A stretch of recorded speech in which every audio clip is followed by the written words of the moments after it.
On this channel, I've made a few videos about making custom keycaps for your keyboard using 3D printing and 3D design software, as you can see on the screen right now. Although it is cool to fully 3D print things like keycaps, I wanted to try and use epoxy resin to cast 3D printed pieces into resin, making the keycaps look more artisan than the ones made in my previous videos. One tough part of this process was getting the small prints to look good on my Ender 3. It's a great printer, but when you're trying to print tiny models, resin printers are much better than FDM printers that use spools of PLA or ABS filament. So I purchased an Elegoo Mars 2 Pro using this video as an excuse for purchasing something that I've been wanting for a long time. So far I've been using this printer for a couple of months and the quality on these resin prints are absolutely insane to me. There is a lot of post-processing to do on these prints to make them come out perfect, but thanks to channels like Uncle Jesse on YouTube, it is easy to overcome the learning curves and get right into resin printing. I made a couple of models to put into these resin cast keycaps. A Spider-Man logo, the Apex Legends logo, a crude SpaceX Falcon Heavy model, and a Master Chief helmet model. Personally, I'm excited to see how the Master Chief keycap comes out since the model came out much better than expected. If you want to see how I made these models, subscribe and check out some of my older live streams where I showed viewers how to create models by tracing images. After modeling and slicing the designs, it's time to print them. Once printed, I'm going to coat them with primer and then use some acrylic-based paint to add in some colors.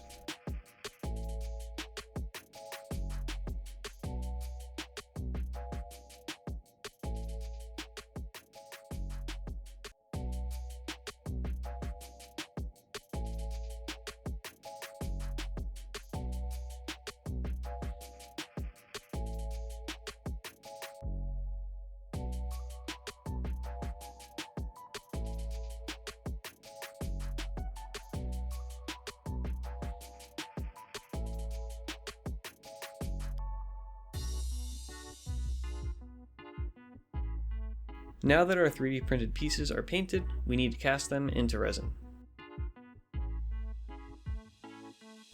I purchased the keycap molds currently shown on the screen from Amazon as well as this epoxy resin. If you've seen my older videos, this epoxy resin is the exact same resin that I used to make the CPU coaster. The links to the products are in the description, and these aren't sponsored or anything, it's just what I used to make these. To make the keycaps, first I'm going to mix the epoxy base with the hardener in a 1:1 ratio. I use a scale and a solo cup to combine these two parts evenly. If you don't use the correct mixing ratio, the resin might not harden properly and might yellow. After this, you mix for about 5 to 7 minutes. Bubbles do form during the mixing process, but to avoid this, stir slowly. You can also use a vacuum chamber to remove these bubbles after mixing, but if you don't have this, you can also use a heat gun on low heat to remove a good amount of bubbles and air voids.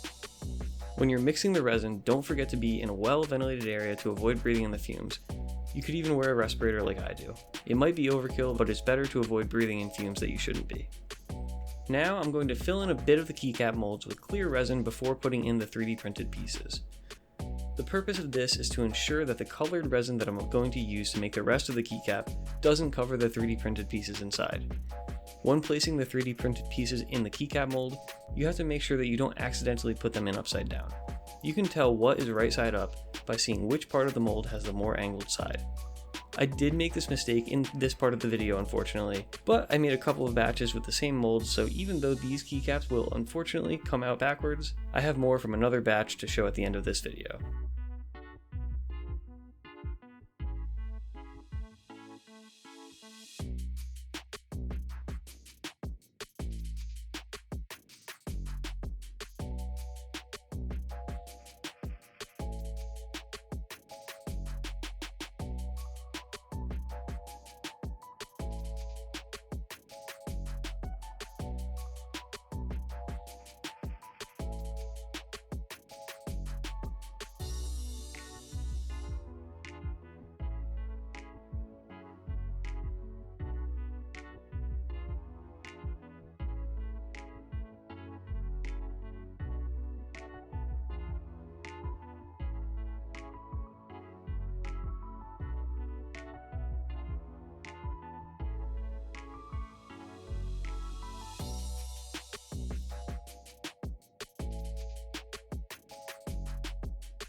After placing in the 3D printed pieces, using mica powder, which you can get on Amazon as well by searching resin color or something similar, I'll put some resin in a couple of small containers to mix and make a couple of colors.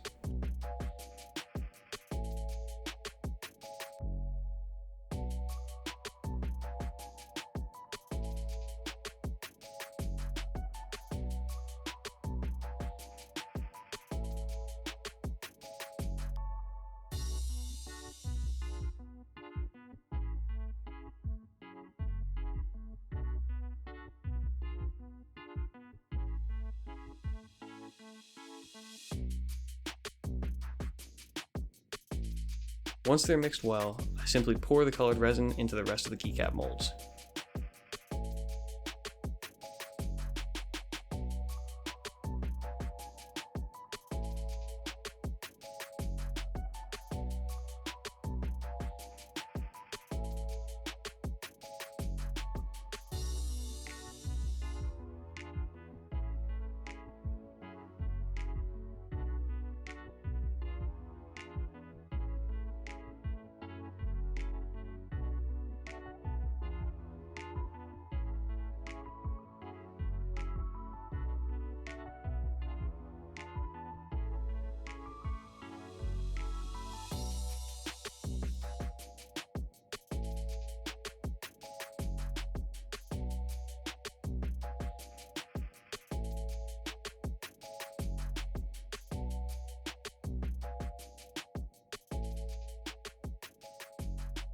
When the molds are filled, you take the back pieces that came with the molds to add in the slot for the switches to fit into.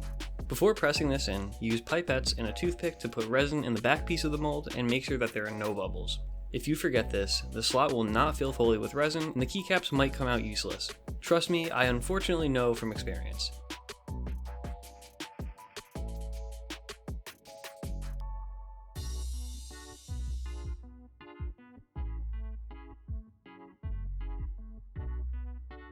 Do your best to center these pieces on each keycap so the sides are even in thickness.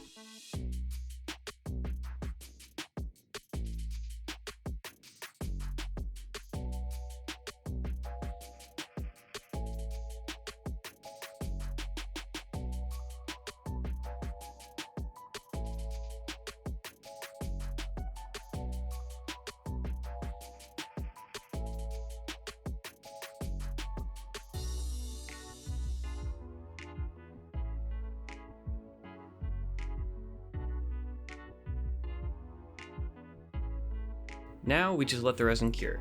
It usually takes about 12 hours for it to fully cure to the touch, but I do like to wait a day or two for it to fully harden since it's still a bit malleable after 12 hours.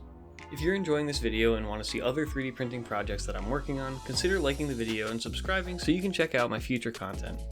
At the end of this video, I'll list some content that I'm posting in the near future. Let's see how the keycaps came out. It took me a couple of batches to get happy with the process that makes functional keycaps, so if you follow this and it doesn't come out perfectly the first time, keep trying.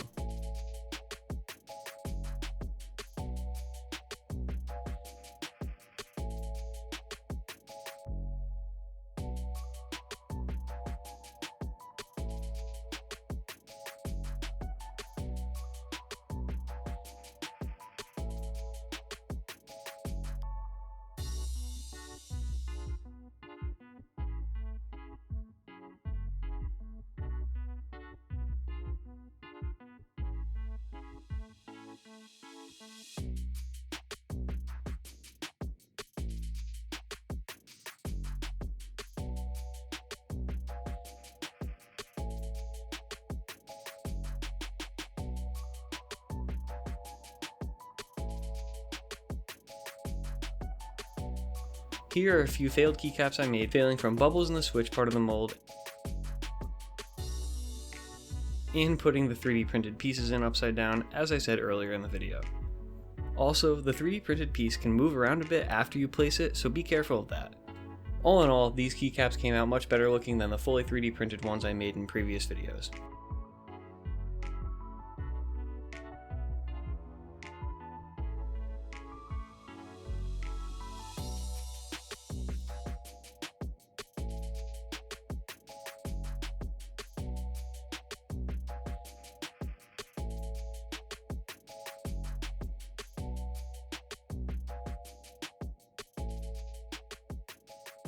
Thank you for watching this video, and if you have any content ideas that you'd like to see on my channel, please leave a comment below. Some videos I'm working on right now include using an old CPU cooler as a headset holder, a 3D printed life-size grav hammer from Halo Infinite, and many more. If you're interested in any of these, consider subscribing and turning on notifications so you can check out the videos when they're finished. If you'd like to see what I'm working on before my videos get uploaded to YouTube, feel free to follow me on Instagram and even join my Discord server where I announce live streams and will eventually hold design and print challenges. Thank you again for watching and have a great rest of your day.